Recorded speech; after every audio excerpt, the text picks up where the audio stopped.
नमस्कार साथियों, स्वागत है आपका हमारे चैनल परीक्षा की तैयारी में। साथियों, इस वीडियो में हम कक्षा 6 भूगोल के इम्पोर्टेंट क्वेश्चंस का अभ्यास करेंगे। लेकिन इस वीडियो में खास बात यह है कि इस बार मैंने राजस्थान बोर्ड और एनसीईआरटी बोर्ड दोनों के ही लेसन इसमें शामिल किए हैं। जैसा कि आपको दिखाई दे रहा है, यहाँ पे आरबीएसई बोर्ड से मैंने पाठ संख्या 1 और 2 को शामिल किया है, जबकि एनसीईआरटी के लेसन नंबर 1 को यहाँ पे शामिल किया गया है। तो टोटल 35 क्वेश्चंस हैं। तो आइए शुरू करते हैं। प्रश्न नंबर 1 है, तारे कैसे चमकते हैं? तो इसका सही जवाब होगा, तारे जो हैं वो स्वयं के प्रकाश से चमकते हैं। यह लेसन नंबर 1 है, जिसका नाम है हमारा ब्रह्मांड और राजस्थान बोर्ड से। ठीक है, अब देखिए, तारे जो है वह खगोलीय पिंड होते हैं जो कि हीलियम और हाइड्रोजन जैसी गैसों के मिश्रण से बने होते हैं, और वो बहुत ज़्यादा मात्रा में ऊष्मा ऊर्जा जो है वो उत्सर्जित करते हैं, जिसकी वजह से वो चमकते हुए नजर आते हैं। ठीक है, तो हमारे सौरमंडल के अंदर भी एक तारा है जो सूर्य है। बाकी सभी ग्रह और उपग्रह हैं जो कि उस सूर्य की रोशनी से ही चमकते हैं, वो खुद की रोशनी से नहीं चमकते। तो तारे ऐसे होते हैं जो कि स्वयं के प्रकाश से चमकते हैं। चलिए आगे बढ़ते हैं। प्रश्न नंबर 2, ध्रुव तारे द्वारा किस दिशा का निर्धारण किया जा सकता है? तो साथियों, इसका उत्तर है उत्तर दिशा।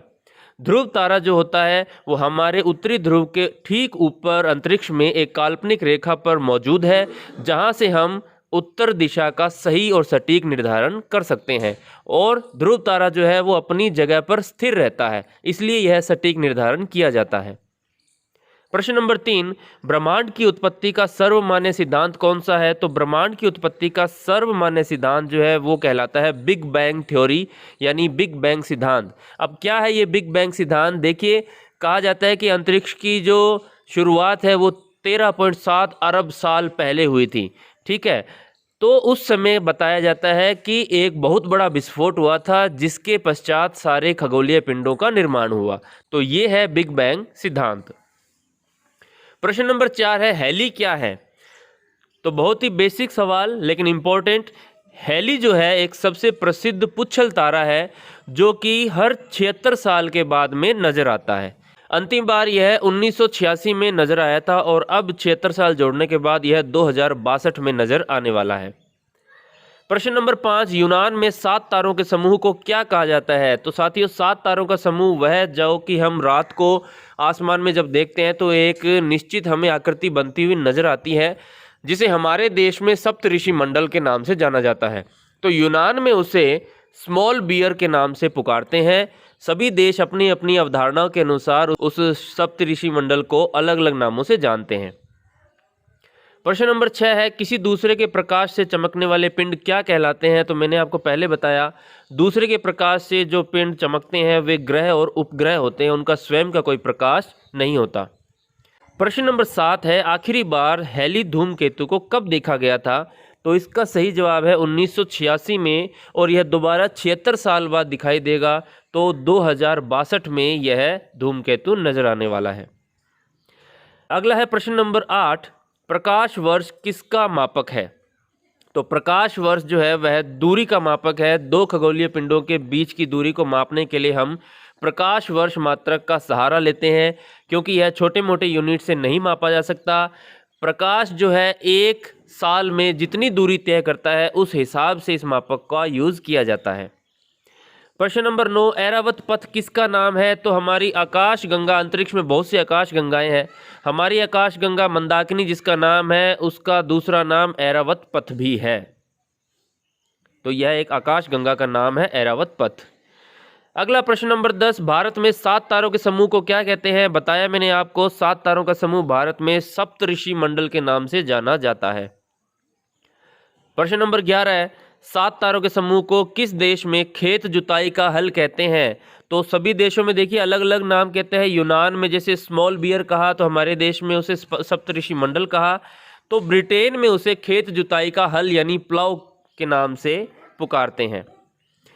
अगला है, प्रकाश एक वर्ष में कितनी दूरी तय करता है? तो प्रकाश लगभग एक साल में 95 खरब किलोमीटर की दूरी तय कर लेता है। प्रश्न नंबर 13, प्रकाश की गति कितनी होती है? तो प्रकाश जो है वो एक सेकंड में प्रति सेकंड 3 लाख किलोमीटर की दूरी तय कर सकता है। प्रश्न नंबर 14, सॉस पैन क्या है? देखिए सॉस पैन क्या है? सॉस पैन 7 तारों के समूह को ही कहा जाता है, यानी एक हैंडल वाली डेगची की जैसी आकृति नजर आती है, इसलिए उसे सॉस पैन कहा जाता है। अगला है, चीन में 7 तारों के समूह को क्या कहते हैं? तो चीन में 7 तारों के समूह को बादशाह का रथ कहा जाता है साथियों। तो ये था राजस्थान बोर्ड का पाठ संख्या 1 से 15 प्रश्न, और अब है 16वां प्रश्न जो है एनसीईआरटी बोर्ड से है, पाठ संख्या 1, सौर मंडल में पृथ्वी। प्रश्न आपके सामने। तो पूर्ण चंद्रमा जो है महीने में एक बार नजर आता है। प्रश्न नंबर 17, सूर्य क्या है? यह राजस्थान बोर्ड में भी अभी आपको बताया मैंने कि सूर्य जो है वो एक तारा है, ठीक है। सूर्य के सबसे नजदीक कौन सा ग्रह है? बहुत ही बेसिक सा सवाल। सूर्य के सबसे नजदीक जो है वो बुध ग्रह है। प्रश्न नंबर 19, चंद्रमा पृथ्वी का एक चक्कर कितने दिन में पूरा करता है? तो साथियों चंद्रमा लगभग 27 दिन में पृथ्वी का एक चक्कर पूरा कर लेता है। अगला है, प्रकाश की गति कितनी होती है? अभी हमने राजस्थान बोर्ड में भी इसे कवर किया। प्रकाश की गति 3 लाख किलोमीटर प्रति सेकंड रहती है। प्रश्न नंबर 21, चंद्रमा की सतह पर सबसे पहले पहुंचने वाला व्यक्ति कौन था और कब पहुंचा? तो वे थे नील आर्मस्ट्रॉन्ग, और यह इतिहास रचा गया था 21 जुलाई 1969 को। प्रश्न नंबर 22, प्लूटो को ग्रह न मानकर एक बौने ग्रह का दर्जा कब मिला? या हम यूं कह सकते हैं कि ऐसा एक बौना ग्रह है जिसे ग्रह का दर्जा छीन लिया गया। तो यह घटना हुई थी अगस्त 2006 में, जब अंतर्राष्ट्रीय खगोलीय संगठन के द्वारा उसे अगस्त 2006 में एक ग्रह की बजाय बौना ग्रह माना गया।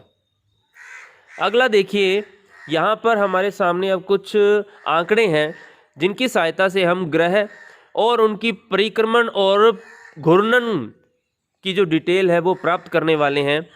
परिक्रमण का मतलब है कि ग्रह जो अपने दीर्घ वर्ताकार पथ के ऊपर सूर्य के चारों ओर चक्कर लगाता है, और घूर्णन का मतलब वो अपने अक्ष पर कितने समय में घूमता है, तो उसी की हम बात करने वाले हैं। सबसे पहले बुध ग्रह। बुध ग्रह जो है वो सबसे कम समय लेता है, मात्र 88 दिनों के अंदर वो सूर्य के उस चारों ओर परिपथ पे चक्कर पूरा कर लेता है। फिर आगे बात आती है उसके घूर्णन की, तो वह 59 दिनों में अपनी अक्ष पर पूरा घूम जाता है। और फिर है चंद्रमा, यानी कि उसके प्राकृतिक उपग्रह कितने हैं? तो यहाँ पर दिया है 0, यानी कि बुध का कोई प्राकृतिक उपग्रह नहीं है। अगला है शुक्र।